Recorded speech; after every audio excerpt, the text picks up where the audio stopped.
et bienvenue sur Hashtag Protestant 2.0. Je suis heureuse de vous retrouver en ce vendredi le 30 avril à Mittelsheim. Pour démarrer cette journée, je vous propose d'aller dans le livre des Proverbes. C'est à peu près au milieu de la Bible. Et je vous propose d'aller au chapitre 3. Il sera question de sagesse et de bonheur. Et il nous est dit « Heureux l'homme qui trouve la sagesse et découvre la raison. Les profits de l'argent, la richesse de l'or n'offrent pas autant d'avantages. La sagesse a plus de valeur que des perles précieuses. On ne peut rien désirer de meilleur. Elle aide l'homme à vivre longtemps. Elle lui procure prospérité et honneur.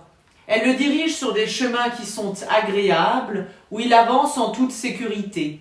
C'est un arbre de vie pour ceux qui la pratiquent. Ceux qui s'y attachent sont heureux.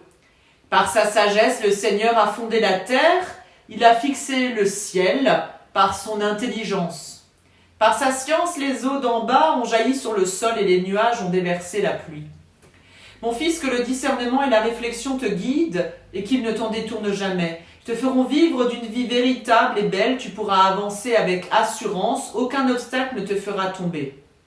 Le soir, tu ne te coucheras que sans peur, et la nuit ton sommeil sera paisible, tu n'auras à craindre ni terreur soudaine, ni attaque de la part des méchants, car le Seigneur te gardera en sécurité, il écartera tout piège de tes pas.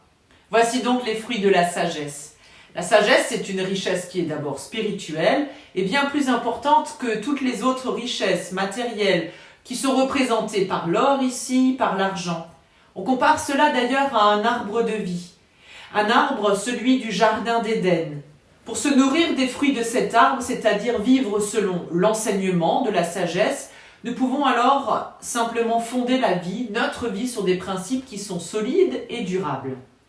Dieu le Créateur, lui qui est maître de la vie, n'a d'ailleurs lui-même rien fait sans la sagesse. Il protège celui qui réfléchit, qui discerne le bien du mal.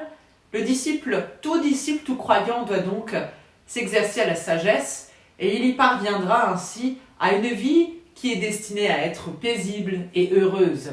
C'est ce que nous pouvons nous souhaiter à tous.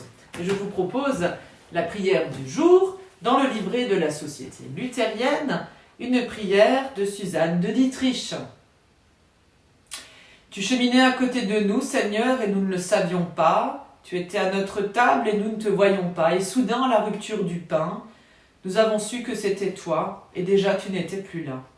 Tu es le mystère ineffable de ce temps, où lentement les yeux se dessillent, où les sceaux de l'écriture sont levés, où d'ineffables paroles sont prononcées, où le ciel et la terre se touchent, où Jésus, tu es présent, tu es glorifié. Tu as ouvert les yeux aux hommes, triple mystère. Jésus annoncé, venu en chair, ressuscité. Dieu présent dans l'écriture mais voilé, Dieu présent Jésus-Christ mais crucifié, Dieu présent dans l'Église non prouvé mais confessé. Amen. Je vous souhaite une très belle journée et un super bon début du week-end dans la paix de Dieu. On se donne rendez-vous demain matin pour la prière du petit-déj, ce dimanche en vidéo avec un temps de célébration, on sera à Mittelsheim. Et on se donne rendez-vous lundi pour continuer notre prière quotidienne du matin. Je vous dis donc à plus et portez-vous bien.